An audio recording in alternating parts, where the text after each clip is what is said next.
Singapore math is one of the best math curriculums, right? This is a book called The Secrets to Singapore's World-Class Math Curriculum. The country of Singapore has been ranked high, has one of the highest countries in the world when it comes to mathematics education for about 15 years in a row. So there are some things we can learn from Singapore if we're going to raise students who are exceptional in mathematics. There's a curriculum called Singapore Math Curriculum, which I've taught students who use it. I actually am making a video series for Singapore Math for some schools as a resource. These are things that I think will be very helpful. Having a strong math foundation, having the videos to support Singapore math for students. But what are some things we can learn from them? And what are Singapore is not perfect. Singapore math is not perfect, but it's very good. What can you bring into your homeschooling or classical school or education for students? Let's talk about it on today's episode of Counting to Calculus with Amos Tarfa. So, my background is mathematics. Well, it's chemistry, physics, and then now a lot of mathematics. I love math. I love science. I am a medical physicist, and I was listening to a mathematician yesterday, and he actually said that, if you do a lot of math and think a lot about math, you can be called a mathematician. So I guess I'm a mathematician too. But the interesting thing is that there are many families who are navigating education, math education for their children. And sometimes they're not sure, is this the best option for my child, and so on.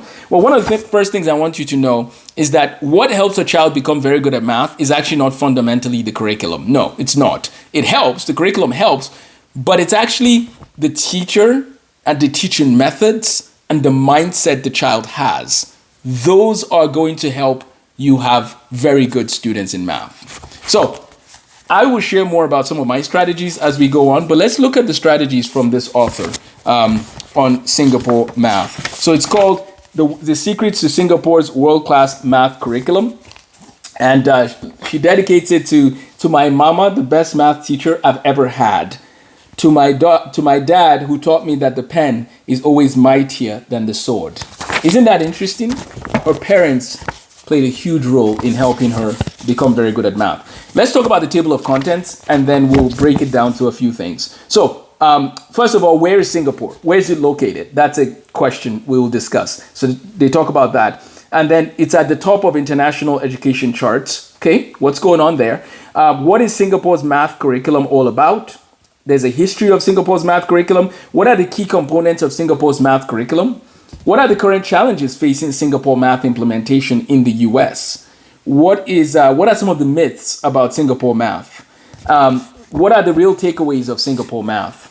How do we implement Singapore math more effectively in the US? So those are some key categories that the author talks about. Each of these categories can then be broken down into more details. Let me use this episode to just say something about my education. I grew up in Nigeria, and I believe that a lot of what I see with Singapore math, I actually see it with the Nigerian math curriculum. I have the Nigerian math curriculum and the Singaporean math curriculum behind me and right in my office here. So I have both curriculums, and I'm looking and I notice that the education I got in Nigeria is very similar to what people are getting in Singapore. Now, the difference is there's some infrastructural challenges that might limit the application of the knowledge acquired by the students in Nigeria compared to their counterparts in Singapore. Singapore is one of the most advanced countries technologically in the world. I believe that Nigeria has a lot of the foundational skills that can be useful in raising those engineers that can transform Nigeria, and other African countries also have a lot of that theoretical framework. What we need more of is the practical hands-on. So that's something we need to keep in mind as we have these conversations. Now, Singapore can teach not just Nigeria and Africa some things to learn. We can learn some things from them, but America, where I'm based in Texas in the US, and I would love to raise top mathematicians and thinkers and philosophers. I want to raise the next generation of scientists, mathematicians, and thinkers who also know the history and philosophy of science, logic, and theology. This is part of why I have a program starting called Life Academy, which is a full school online for anybody from around the world who wants to learn math and science and English and history at the highest level. That's what we're aiming to do. This program is starting in 2026. If you're interested, please email amosthemathguy@gmail.com. But back to the video at hand, or to the task at hand. Well, it's important I mention that because our students at the Life Academy are going to use Singapore math for those who are doing our elementary program, they're going to use some elements of Singapore math. So it's good that we talk about Singapore math and see where it all fits. So we have Singapore math, and what we're going to do is we're going to help students in America to understand why is Singapore math very helpful. And sometimes parents start using it and then they realize it's not a good fit, so they switch out of it. And I understand. But I think part of what's going to happen is we need these communities of learners who are using Singapore math, and peer tutoring can begin to happen where students are helping other students. These are part of the things we do with our online classes is we give students a chance to explain how you did that problem to your friend, right? So this peer tutoring and collaboration is going to be very important in this era. So my background is, I went to school in Lagos, Nigeria, Air Force Primary School, Victoria Island, Lagos. And I remember right from elementary school that I loved patterns. I loved there's just something beautiful about mathematics and patterns. And so when I was in primary 3 or 3rd grade, I would be writing problems for my classmates to help them understand how to do problems. And so this idea of helping students to see the pattern, like my classmates, and I went on Sunday afternoon, sometimes I would be writing little examples and how to do the problem. That was like part of my hobby. I loved doing mathematics. And I graduated, I finished primary school in primary 5. I didn't do primary 6. I went right into secondary school. And I love the aspect of focusing on the foundation and the fundamentals. That's kind of my story, is that I've always been wanting to discuss fundamentals on whatever I'm talking about, whether it's Christian apologetics or mathematics or science. I love to make sure that the foundation is solid and then we build from there. So I graduated, took the National Common Entrance in primary 5. By God's grace, I was the best in the National Common Entrance in my school. So I, moved on to GSS 1 or 7th grade. And in secondary school, I had very good teachers. All through my education, one of the things that has been a blessing is the consistency of excellent teachers from primary school to secondary school. So the role of the teacher is critical. It is not bad if we have to have somebody help our child on a project that is more knowledgeable and has a deeper understanding of that issue. That we can support our children as coaches and so on, but there are times where it might be good, depending on what your child is learning, especially to have somebody who is passionate about that thing and loves to teach and encourage, and then have that person become part of a support system within your family's learning of that issue. That's something that I think is critical. So one of the first steps before we dive into the curriculum itself is the role of the teacher. How many hours a year do teachers in Singapore train for? About how many hours? Based on what I've read and some of the best practicing, the countries that are doing the best in mathematics, how many hours a year are they spending on teacher training? 100 hours. That's a lot of hours. And yet, when we look at a lot of other education systems, there's not that investment in teacher training. So we need an investment in teacher training. We need an investment in parent training and parent education. Parents, this era that we're living in is going to require more hands-on parental involvement in education, not hands-off. And the reason is because a lot of educators don't even know what to do about the disruption that AI is causing in education. They don't know what to do. They're trying to figure that out. And you also being involved, you can help with figuring some of those pieces. I have a podcast that I'm doing called Future Proof Education on my friend's channel, Atlanta Discuss on YouTube. And these are some of the things that I discuss, is how to help parents prepare their children for this unknown future, right? These times are changing fast. And so the first step is when your child has a good teacher, an excellent teacher, which parents, again, you and I are teachers of our children first before anyone else.